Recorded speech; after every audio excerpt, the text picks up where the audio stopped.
தேவனுக்கு பிரியமானவனாய் இருக்க. Praise the Lord.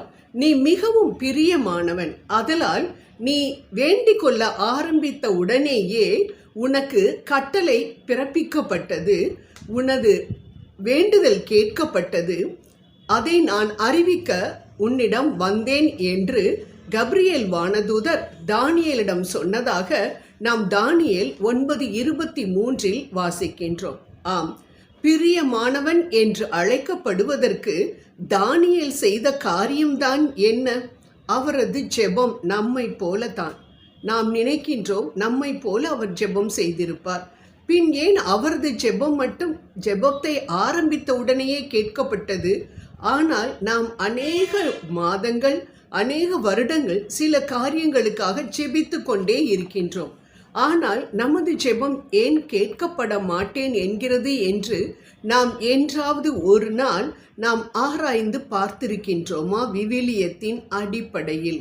ஆம் அன்பானவர்களே, இந்த தானியேலின் புத்தகத்தை வாசிக்கும் பொழுது மிகவும் தெளிவாக ஆண்டவர் சொல்லுகின்றார், நீ எனக்கு பிரியமானவன், அதனால் நீ ஜெபிக்க ஆரம்பித்த உடனேயே நான் உனது வேண்டுதலுக்கு செவிசாய்த்து விட்டேன் என்று.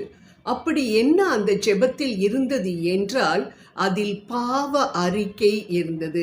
ஆம், 20ஆம் வசனத்தில் நாம் பார்க்கும் பொழுது தானியேல் சொல்கின்றார், நான் என் பாவத்தை அறிவித்தேன், அதே போல என் ஜனமாகிய இஸ்ரவேலரின் பாவங்களையும் நான் ஆண்டவரிடம் அறிக்கை செய்தேன். அதுபோல எருசலேம் நகரம் திரும்பவும் கட்டப்பட வேண்டும் என்றும் அந்த ஆலயமானது புதுப்பிக்கப்பட வேண்டும் என்றும் நான் வேண்டினேன் என்று தனது மாம்சத்திற்குரிய காரியங்களுக்காக மட்டுமல்ல, மாறாக ஆவிக்குரிய காரியங்கள், ஆண்டவருக்கு பிடித்தமான காரியங்களுக்காக அவர் வேண்டினதை நாம் பார்க்கின்றோம். அதனால்தான் ஆண்டவர் சொல்கிறார், எனக்கு மிகவும் பிரியமானவன் என்று. அன்பானவர்களே, நமது ஜெபத்தை நாம் ஆராய்ந்து பார்த்தோம் என்றால் இப்படிப்பட்ட காரியம் நமது ஜெபத்தில் காணப்படுவதில்லை. அப்பா எனக்கு இதை கொடும் அதை கொடும் என்று நமது மாம்சீக தேவைகளுக்காக தான் நாம் ஆண்டவரிடம் வேண்டிக் கொண்டிருக்கின்றோமே தவிர, அநேக நேரங்களில் நாம் நமது பாவத்திற்காக நாம் ஆண்டவரிடம் வேண்டுவதில்லை. நமது பாவத்தை நாம் ஆண்டவரிடம் அறிக்கை செய்வதில்லை. அது மட்டுமல்ல, நமது பிள்ளைகளுடைய பாவங்களையும், குடும்பத்தினுடைய பாவங்களையும், தேசத்தினுடைய பாவங்களையும் நாம் ஆண்டவரிடம் அறிக்கை செய்வதே கிடையாது.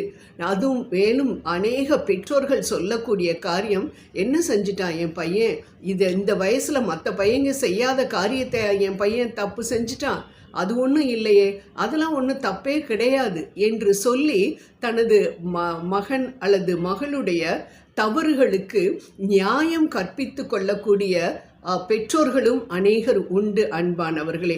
அதனால்தான் நமது ஜெபங்கள் கேட்கப்படவில்லை. ஆண்டவர் சொல்லி இருக்கின்றார் நீதிமொழிகள் 28:13, பாவத்தை மறைக்கிறவன் வாழ்வடைய மாட்டான், அதை அறிக்கை செய்து விட்டுவிடுகிறவனோ இரக்கம் பெறுவான் என்று. இதை நாம் அநேக முறை மறந்து விடுகின்றோம். ஜெபம் என்றால் நான் ஆண்டவரிடம் ஒரு ஷாப்பிங் லிஸ்டை போல, ஆண்டவரை எனக்கு இதை கொடுங்க அதை கொடுங்கன்னு நான் தான் கேட்கணுமே தவிர, நான் என்னுடைய பாவத்தை எல்லாம் நான் சொல்லணுன்ற அவசியமே இல்லை. அவருக்கு இன்னும் சில பேர் சொல்லக்கூடிய காரியம், ஆண்டவருக்கு தான் எல்லாமே தெரியுமே, நான் செய்கிற தவறுகள் எல்லாமே தெரியுமே என்று அதையும் நியாயப்படுத்தி கொள்ளக்கூடிய மனிதர்களும் உண்டு. ஆனால் நாம் சொல்லும் பொழுது, ஆண்டவரே இன்றைக்கு நான் இந்த பாவம் செய்தேன், நான் கோபப்பட்டிருக்க கூடாது, ஆனால் கோபப்பட்டு விட்டேன், அப்பா தயவு செய்து இதை மன்னித்து விடும் என்று நாம் கேட்கும் பொழுது அந்த இடத்தில் நாம் வருத்தப்படுகின்றோம். நமது பாவங்களுக்காக நாம் வருத்தப்படுகின்றோம், மன்னிப்பை கோருகின்றோம். இதற்காக தானே ஆண்டவர் இந்த உலகத்திற்கு வந்தார். அதை விட்டுவிட்டு அழிந்து போகக்கூடிய தேவைகளுக்காக மன்றாடுபவர்களாகவே நாம் காணப்படுகின்றோம். இதை விட்டு ஒழிக்க வேண்டும் அன்பானவர்களே. மோசே, தானியேல், அதே போல எஸ்ரா, நெகேமியா, சாமுவேல் எல்லோரும் தனது மக்களுக்காக, இஸ்ரவேல் மக்களுக்காக ஜெபித்ததை ஆண்டவர் கேட்டார். அதற்கு பதில் கொடுத்தார். அதே போல நாமும் நமது பாவங்களுக்காகவும் நமது குடும்பத்தினருடைய பாவங்களுக்காகவும் நாம் ஆண்டவரிடம் மன்னிப்பை கேட்போம். நிச்சயம் நாம் மன்னிப்பை கேட்கும் பொழுது நமது பிள்ளைகள், நாம் சொல்லியும் திருந்தாத பிள்ளைகள், நிச்சயம் இதன் மூலமாக திருந்துவார்கள் என்பதில் சந்தேகமே இல்லை. அதற்கான சான்றுகள் விவிலியத்தில் அநேக இடங்களில் காணப்படுகின்றன. நம் அன்பர் இயேசுவே சிலுவையில் தொங்கிக் கொண்டிருந்த பொழுது மற்றவர்களுக்காக வேண்டினதை நாம் பார்க்கின்றோம்.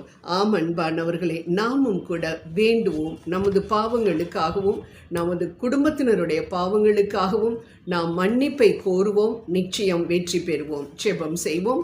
அன்பின் தகப்பனே, ஆண்டவரே, இந்த நேரத்திலும் கூட தகப்பனே, நாங்கள் எந்நேரமும் எங்களது உலக தேவைகளுக்காக மட்டும் உம்மிடம் வராதபடிக்கு எங்களது பாவங்களை ஒவ்வொரு நாள் இரவிலும் நாங்கள் படுக்க போகும் முன் அந்த நாளை நாங்கள், அப்பா இதோ மாடு அசை போடுவது போல அந்த நாளில் நடந்த காரியங்கள் அனைத்தையும் நாங்கள் நினைத்து எந்த காரியங்கள் எந்த நேரங்களில் நாங்கள் உமக்கு வேதனை கொடுத்தோம் என்பதை நாங்கள் அறிந்து அவற்றை அறிக்கை செய்து மன்னிப்பை வாங்கி, தகப்பனே, உம்மிடம் எனக்கு பிரியமானவள் இவள் என்று சொல்லத்தக்க வகையில் நாங்கள் நடந்து கொள்ள எங்களுக்கு கிருபை புரிய வேண்டும் என்று உம்மை கெஞ்சி மன்றாடுகின்றோம்.